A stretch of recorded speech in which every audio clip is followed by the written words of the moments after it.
Thierry Brun, donc 1980, 2018, 38 millésimes au Clos des Lambrais que vous allez quitter en avril prochain. Euh, Quels sont les souvenirs, quelles ont été les étapes marquantes de ces quasi 4 décennies?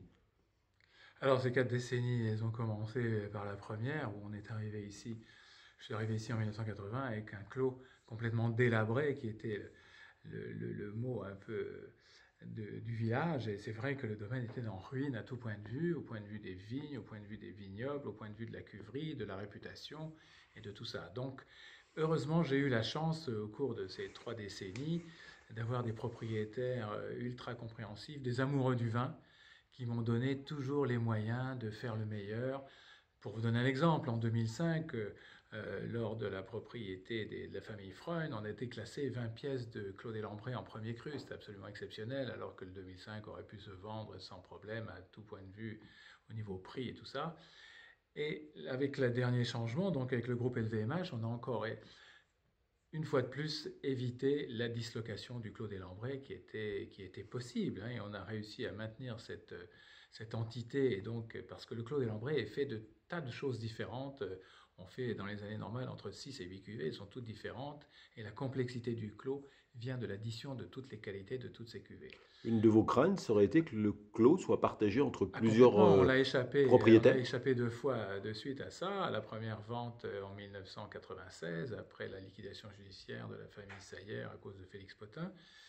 Et la deuxième fois, on aurait pu l'avoir aussi. Et heureusement, nous avons été achetés par un groupe très important, avec LVMH, qui heureusement nous a encore préservés de cette dislocation. Et voilà, et j'arrive au bout de 38 ans, à la fin de ma vie professionnelle. Je vais partir donc au mois de juin prochain, à 70 ans. Et mon successeur, Boris Champy, qui est là avec moi depuis 6 mois et demi maintenant, va être chargé de continuer cette œuvre, d'augmenter la qualité, d'augmenter surtout la désirabilité, d'augmenter je veux dire, la communication du Clos des Lambrais, qui a fait beaucoup, beaucoup de progrès, mais il y a toujours des progrès à faire. Et ma plus grande satisfaction, c'est de voir que dans 10 ans, le Clos des Lambrais soit parmi les top 10 de tous les grands domaines. Et il en a le potentiel, parce que le terroir est absolument exceptionnel. On vient encore de déguster à midi un vin de plus de 70 ans, et on s'aperçoit qu'il y a une potentialité là-dedans, et une qualité absolument, d'un grand cru absolument irréprochable. Alors le vin dont vous parlez, c'est un 46. Ouais, C'est évidemment pas 1946. vous qui l'avez fait. C'est pas moi qui l'ai fait. Et monsieur Henri Cosson, qui était à l'époque les propriétaires, m'a dit en plus c'était une très grosse récolte où ils avaient fait 200 pièces de vin, ce qui correspond à peine moins d'une pièce à l'ouvrier, ce qui est absolument considérable.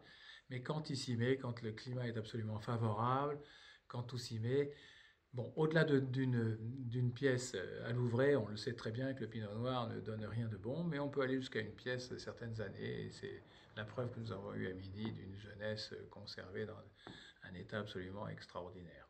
S'il fallait définir le vin du Clos des Lambrais en quelques mots. Alors, le vin du Clos des Lambrais, d'abord, c'est le plus central de toute la ville, le village de Moret-Saint-Denis, hein, entre le Clos de Tard et le Clos Saint-Denis au nord, Clos de Tard au sud, Clos Saint-Denis au nord. Et je pense que c'est le vrai caractère de Moret-Saint-Denis.